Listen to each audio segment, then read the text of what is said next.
पलिया कला खीरी जिला लखीमपुर खीरी के पलिया कला पहुंचे जनशक्ति आर्मी के संस्थापक और राष्ट्रीय अध्यक्ष कुलदीप कनौजिया ने सर्वप्रथम थाने का घेराव किया और पीड़ित का दर्ज कराया मुकदमा।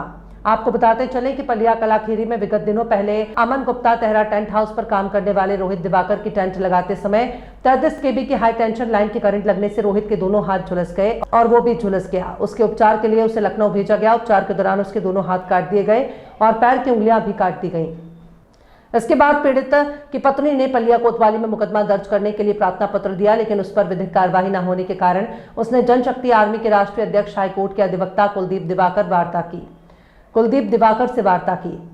कुलदीप कनौजिया का हस्तक्षेप के बाद तत्काल प्रभाव से पलिया कोतवाली प्रभारी पंकज त्रिपाठी ने SC/ST एक्ट जैसे गंभीर धाराओं में FIR दर्ज कर ली और कठोर कार्यवाही का आश्वासन दिया। इस कार्यक्रम के बाद उन्होंने पलिया मेला मैदान में एक जनसभा का आयोजन कर कार्यक्रम रखा था, लेकिन प्रशासन की सख्ती के चलते उनको जनसभा नहीं हो सकी। उसके बाद वो मेला मैदान पहुंचे और जनसभा के लिए पहुंचे। महिला और पुरुषों से मुलाकात की और बताया कि पूजा पाठ के ढोंग में ना पड़िए, शिक्षा पर ध्यान दीजिए, शिक्षा ही सब कुछ है। अगर आप लोगों ने शिक्षा पर ध्यान नहीं दिया, आपको पूजा पाठ जैसे ढोंग में फंसाकर हम दलितों का शोषण होता है, इसलिए अपने बच्चों को उच्च शिक्षा अवश्य दें। इसके साथ ही उन्होंने अपने संगठन जनशक्ति आर्मी का बादल प्रसाद कनौजिया को तहसील अध्यक्ष के पद पर नियुक्त किया और माल्यार्पण कर उनका स्वागत किया गया। उसके बाद वो अपने गंतव्य पर निकल गए। नहीं आऊंगा, जिस दिन प्रदेश भर की टीम लाऊंगा मैं सच कह रहा हूँ, ग्राउंड भर दूंगा एक बार, मान लेना। वो दूसरी मैं कहा इसमें प्रसाद कनौजिया। हाँ, मैं लोधी समाज से हूँ, यहीं रहता हूँ। हाँ, हथरिया बड़ा गाँव का। तो काम कर लोधी समाज के लिए नहीं, मैं सिर्फ पीड़ित लोगों के लिए काम कर रहा हूँ। सही बात है। हाँ, अगर कोई पैसा वैसा दे तो क्या नहीं, पैसे की कोई बात नहीं सर। मैं पैसे पे अभी तक किसी भी व्यक्ति का कोई भी काम नहीं किया हूँ।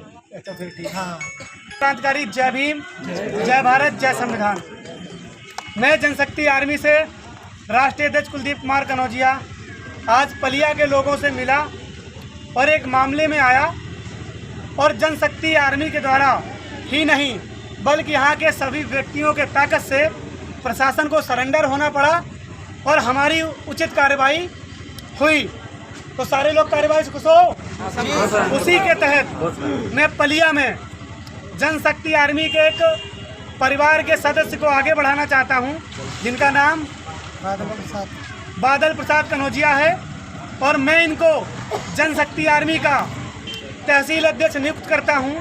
इनके उज्जवल भविष्य की कामना करता हूं और ऐसी आशा रखता हूं ये हमेशा निस्वार्थ भाव से बिना किसी छल कपट लोभ लालच के समस्त SC/ST OBC समाज के लोगों का जिनका शोषण होता है, हित होता है, उनके लिए काम करेंगे। इसलिए मैं चाहता हूं बादल प्रसाद के लिए जोरदार ताली। जय भीम, जय भीम, जय भीम। जनशक्ति आर्मी जिंदाबाद, जनशक्ति आर्मी जिंदाबाद, जिंदाबाद। उत्तर प्रदेश के जिला लखीमपुर खीरी में पलिया कला तहसील में कुलदीप कुमार कनौजिया जी जनशक्ति के राष्ट्रीय अध्यक्ष संस्थापक भी हैं और आज हमारे बीच उपस्थित हैं। यहाँ पे किसी मामले को लेकर के वो आए थे और जनसभा संबोधित करना चाह रहे थे। इनका ये आरोप है कि हमको प्रशासन ने पहले ही सरेंडर करवा दिया और हमारी जनसभा नहीं होने दी। उसके बाद ये अपने थाने पहुँचे और किसी मामले को लेकर FIR भी दर्ज कराई है और काफ़ी दिन से वो FIR पेंडेंसी में थी। वो पूरा क्या मामला है, किस मामले को लेकर थाने गए और भारी भरकम भीड़ इकट्ठा हुई, अभी इनसे पूरी जानकारी लेते हैं। सभी साथियों को सबसे पहले क्रांतिकारी जय भीम। मैं एडवोकेट कुलदीप कुमार कनौजिया, राष्ट्रीय अध्यक्ष जनशक्ति आर्मी, सभी साथियों को अवगत कराना चाहता हूं कि यह पलिया क्षेत्र में रोहित दिवाकर नाम के साथ 2 तारीख को एक घटना घटित होती है। उस घटना में एक रईस सादे के द्वारा टेंट का काम करवाया जाता है बचूर मजदूर तौर पे, और वहां पर एक पोल पे जब वो काम करने जाता है मजदूर पे, तो क्या होता है कि 11,000 की लाइन वोल्टेज उसके ऊपर थी, जिससे उसमें कार्य करने के लिए वो तुरंत मना कर देता है।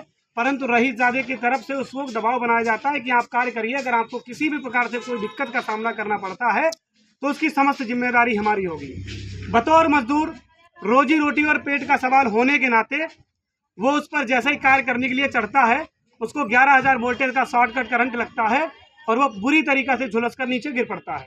उसको जिला अस्पताल ले जाया गया, परंतु उसकी हालत इतनी गंभीर थी कि उसको लखनऊ के लिए रिफ़र किया गया। परंतु जो विपक्षी गुप्ता समाज के जो रईसजादे थे, उनकी तरफ से पीड़ित परिवार को यह कहकर गुमराह कर दिया गया कि मैं घर जाकर के पैसे का बंदोबस्त करता हूं और आप चलिए हम आपका इलाज कराएंगे। पीड़ित पति जिंदगी मौत से जूझ रहा था। समय से इलाज ना होने के कारण रोहित दिवाकर, उसका परिवार रोता रहा, बिलखता रहा और उसको अपने दोनों हाथ अस्पताल में गंवाने पड़े। आज उसके दोनों हाथ काट दिए गए और पूरी तरीका से वो जिंदगी मौत से लड़ रहा है। 2 तारीख की घटना में पलिया प्रशासन इतना निकम्मा था कि किसी भी कीमत पर उसने आरोपी के खिलाफ कार्रवाई नहीं की, क्योंकि वो किसी भी तरीके से सत्ता का संरक्षण पाया हुआ था, इसलिए प्रशासन सत्ता का दबाव मान रही थी। परंतु एक वीडियो जारी किया जाता है, जैसे ही वो वीडियो हमको मिलता है और हम इसको कुछ दिन पहले देखते हैं, पुलिस के द्वारा 2 दिन से हमें एक सिर्फ मीठा लॉलीपॉप थमाया जा रहा था, आज कार्रवाई करेंगे, आज कार्रवाई करेंगे, परंतु उनकी तरफ से कोई कार्रवाई नहीं करी गई। इसलिए मैं जनशक्ति आर्मी का प्रमुख होने के नाते मैं कहना चाहता हूँ, SC ST OBC समाज के लोग, मैं जाति की राजनीति नहीं करता, मैं बेशक धोबी समाज से आता हूँ, लेकिन मैं ये कहता हूँ जहाँ पर गरीबों का, शोषित वंचित सोचों का शोषण होगा, कुलदीप कुमार कनौजिया का एक एक कतरा उनके लिए होगा। और मैंने पलिया थाने के घेराव के लिए ऐलान कर दिया और मैं पलिया के जितने भी आए हुए यहाँ पर समर्थक हैं सभी का धन्यवाद करता हूँ कि वो भारी संख्या में आए और प्रशासन अपने आप को कमजोर साबित हुआ और प्रशासन निकम्मा साबित हुआ। उसने हमारी बात मानी और आरोपी के ऊपर भारी भरकम दबाव के बाद FIR दर्ज करने का काम किया है। सबसे बड़ी शर्म की बात है, क्या इस देश में, इस भारत में संविधान लागू होने के बावजूद भी दलितों का पैदा होना गुनाह हो गया है क्या? मेरी बात को ध्यान दिए, मैं कहता हूँ कि दलित समाज के लोग न जाने तुम कहाँ खो गए हो।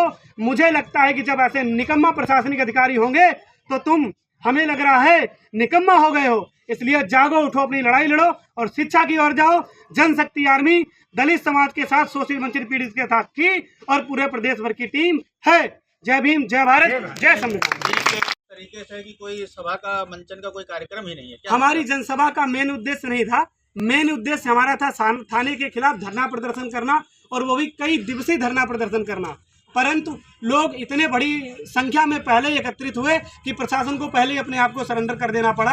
और रही बात जनसभा की, तो कुलदीप कनौजिया ये वादा करते हैं, क्योंकि मैं एज अधिवक्ता होने के नाते ये बताना चाहता हूं कि जो भी, चाहे वर्दीधारी हो चाहे सत्ताधारी हो, वो सब कानून के गुलाम है और कुलदीप कुमार कनौजिया खुद ही गुलाम है, क्योंकि वो भी एक कानून व्यवस्था से संबंध रखते हैं। और जिस दिन मेरी संबोधन सभा होगी, पलिया प्रशासन छोड़ो, मैं पूरे भारत की चुनौती देता हूं कि वो हमारी जनसभा रोक नहीं पाएंगे, क्योंकि ये हमारा संवैधानिक अधिकार है।